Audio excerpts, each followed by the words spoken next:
Is your business protected against the threat of malicious litigation and frivolous lawsuits? Are you sinking company profits into marketing campaigns that do nothing to contribute to the growth of your business? Bottled Business Sense provides practical business perspectives that uniquely emphasize both legal and media marketing strategies to protect and ensure the longevity of your business. Now, whether you're trying to provide a startup business with some level of stability or an established business with foolproof asset and estate protection, or simply attempting to get a better return for your business marketing dollars, Bill Bernard and Rick Moscoso will expose potential pitfalls to ensure the security and growth of your business, free from unwanted expense and the threat of litigation. You'll learn how to implement marketing and protection tools equal to those used by today's most successful corporations. Let's join Bill and Rick for today's Bottled Business Sense show. Well, good morning, everyone. Today is Tuesday at 10 a.m. here on the Bottled Business Sense Show. I'm Rick Moscoso, one of your co-hosts this morning, and welcome back to the program. For those of you who have never seen this show before, welcome. This is a simulcast show that we do every week, every Tuesday at 10 a.m. And we are a legal and business and marketing best practices program that Bill and I share. Knowledge base that we've accumulated over the year, and hopefully share this. We share this with you for free because we're passionate about it, and we love to contribute to the success of your business, how to run it efficiently, profitably, safely, so you can set out to do what you've actually set out to do, and that's to make money and have fun at what you're doing. So you can reach us at any of the information that we've listed below this video, and a number of programs that we've done in the past have been contributed, at least topics have been contributed by our viewership out there. So if you would love to hear about a specific topic in a marketing or business or legal, as far as running your business efficiently, then go ahead and drop us a line at bottledbusinesssenseshow@gmail.com, or reach out to us on any of the social media links here on the site. So with that, I'm going to bring on my other co-host here, Mr. Bill Bernard. How are you doing today, Bill? I'm doing great, doing just great, Rick, and thanks everybody for tuning in. From a legal perspective, as we've talked about before, Rick, we try to give our business owners a clear picture of three areas of business law, and that's the estate planning portion of it for the family, the asset protection portion of it for the business itself, and, of course, the employment law aspect of it for businesses that have to take on employees. And that's what we try to provide, and that's what we take pleasure in providing. And as Rick said, we do it for free. So feel free to download this, listen to it in your car, or listen to it in your leisure time whenever it's convenient for you, and take advantage of the information and apply it to your particular circumstances. We've talked about LLCs many times in the past on the show. And some of the questions that I've been getting recently are, I've got some problems within the LLC. How do I remove a member from an LLC? How do I actually get this person out? In fact, I just had a situation like this with a client not more than a week and a half ago, where we went through the entire process because they had a somewhat of an ambiguous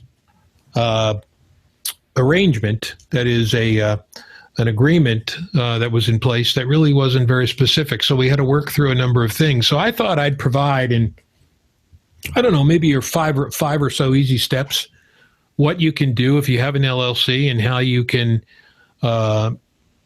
manage to extricate a member from that LLC if it's a problem for the rest of the members. And again, we're talking about a multi-member LLC here. Obviously, if you're a single member LLC, this doesn't really come into play. But the best way to start would be from the beginning. Determine if there's a procedure for involuntarily withdrawing members that's within the articles of organization or the operating agreement. So here's what I mean by that. When you file for your LLC, you have to file articles of organization. Most oftentimes, I don't place in those articles membership withdrawal, because that I address in the articles of organization, the operating agreement, which is more detailed. But you can, if you choose to do so. I think it's somewhat awkward, because I'm a big proponent of operating agreements as a separate vehicle to spell out these things, because you're going to need to spell out a lot of other things. You might as well do it in a separate agreement by way of an operating agreement. You want your articles of organization to be compact, and the more information you put in there, the more tedious it becomes, in my humble opinion. So remember, an operating agreement is a written contract that sets forth procedures to govern the LLC. So obviously, this is a place where you can address many issues, Rick, and one of the issues that you're going to address is, hey, if we've got a problem and we need to get rid of or fire, essentially, an LLC member, how do we do it? So the first thing you want to do is look to the operating agreement.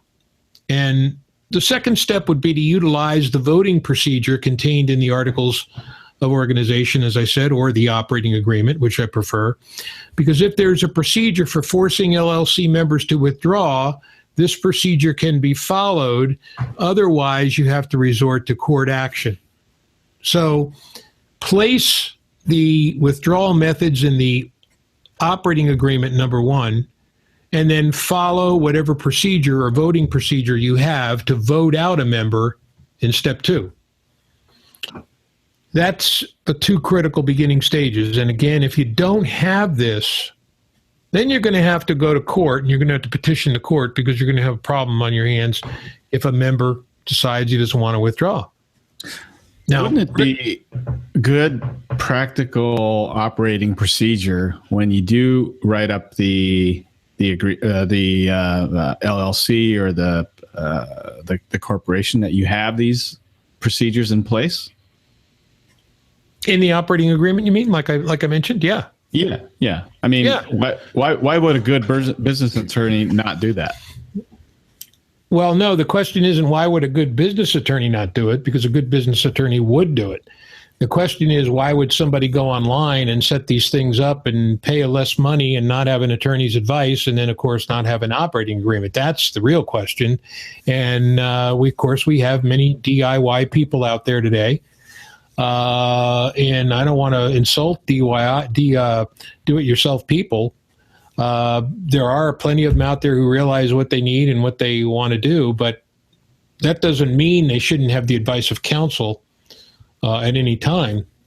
It just means that there's some good DIY people out there, and there's the ones that aren't so good. And if they try to shortcut this, Rick, there may not be the proper allocation of space within the operating agreement to address these withdrawal issues. Now, I guess your original question, there could be some attorneys out there who fail to include this, and I think that's very egregious. But they're not good business attorneys, like you first asked. They're probably not top-notch lawyers if they're going to leave this kind of stuff out. And that brings up another point, which I was going to mention, and that would be, why don't you submit an offer to have this member resign?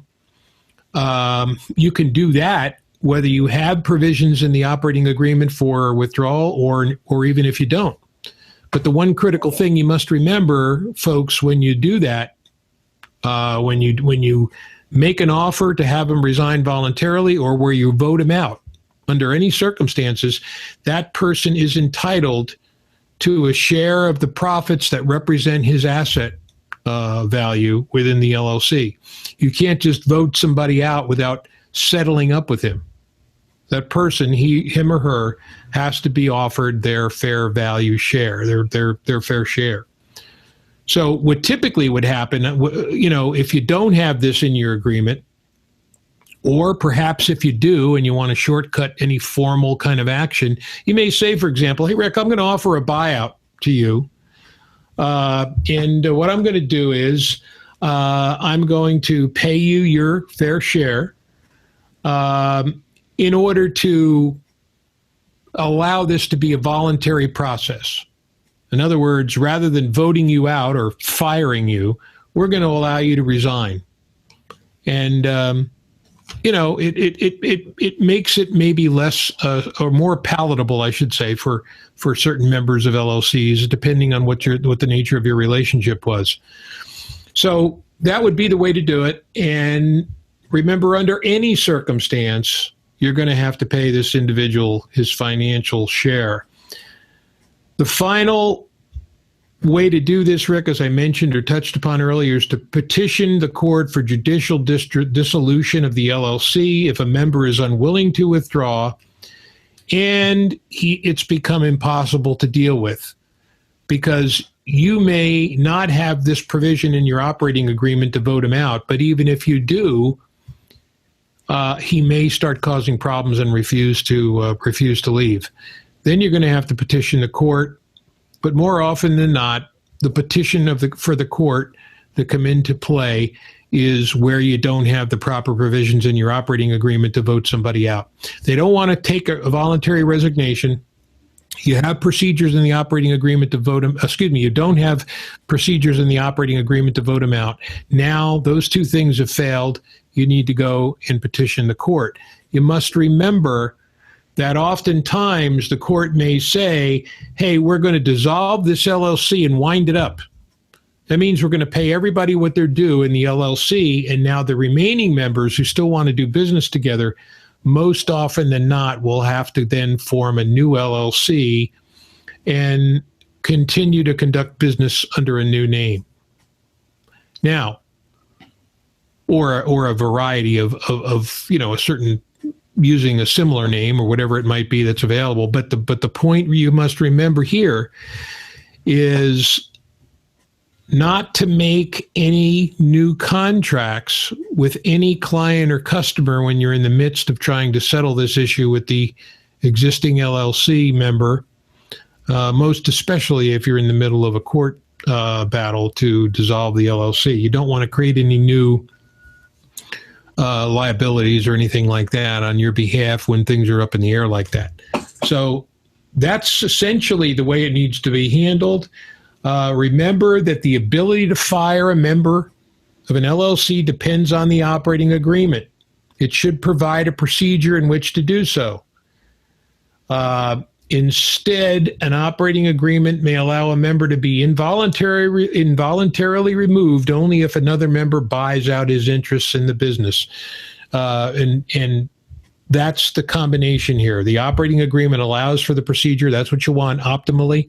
And then you want to have to remember to pay this member his fair share. Now, one quick note, in cases of misconduct, you may be able to seek assistance from the court in removing a member of an LLC, but generally only courts will interfere in situations where there's been a willful violation of an operating agreement and the member refuses to leave, or you don't have an operating agreement that provides for withdrawal, and then a court must get involved in those two circumstances. And the idea is here that courts don't want to interfere in LLC businesses or S corporation business. They don't want to do that unless they're forced to.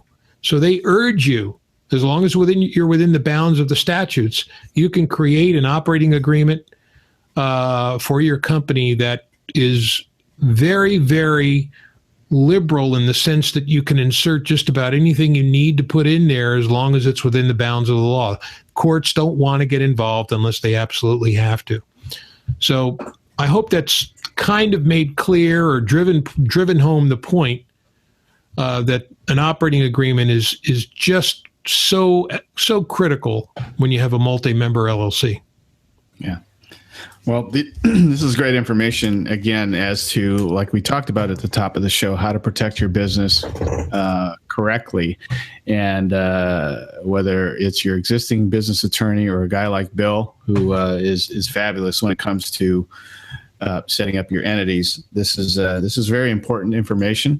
If you are a DIYer and you have questions on if you have protection like this, like Bill had mentioned, then I'm sure Bill would be happy to take a look at your documentation to review it and point you in the right direction. So his contact information is below, but what's the best way if someone wants to get a hold of you right away, Bill? Just give me a call. If you want to email me at bill@wfblegalconsulting.com, that's fine, but just give me a call at either of my two business numbers. They're both 949 area code 1413-6535, and the second one is 698-6222. And, I might add, Rick, for example, has a new LLC. He's a single member LLC. It's not absolutely critical in his situation to have an operating agreement, but when might it be critical? It might be critical to have, because he not only wants to be very strict in following the procedure and making it very clear to anybody who challenges that LLC that he has a formal entity and that his corporate shield, using the word corporate loosely, it's really LLC, his LLC shield cannot be penetrated. And should he decide to take on people in the future as additional members to the LLC, that operating agreement is done, it's completed and ready to go. So it benefits any future situation that he might want to encounter with new individuals. So again, think about these things, folks. This is serious business. When you're running a business, you want to make sure you're doing it right. You want to make sure you have these proper ingredients, if you will, in your company, and move forward so you can take care of your business while you're conducting your business in whatever profession, service or product-oriented profession that you're involved in. So again, take a listen to this show in your convenience, and we hope it's been helpful. And Rick, I know that since you got your LLC, you're a big proponent for following the rules. So I'm sure you can attest to the fact that once you make this step and you decide to do this, you might as well do it right, or it's not worth doing at all.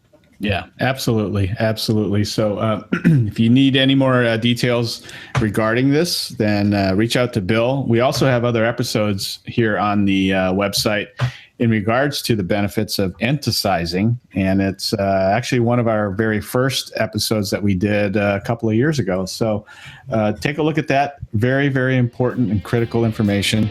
If you aren't enticized, and if you are, then make sure you do it the right way. Contact a guy like Bill and get set up correctly. So with that, great episode, Bill. I'm Rick Moscoso, and on behalf of the Bottle Business Sense Show, thanks for joining us today. We will see you again next Tuesday at 10 a.m. Right here, same channel, same time, same place. Take care, everybody. Have a great week.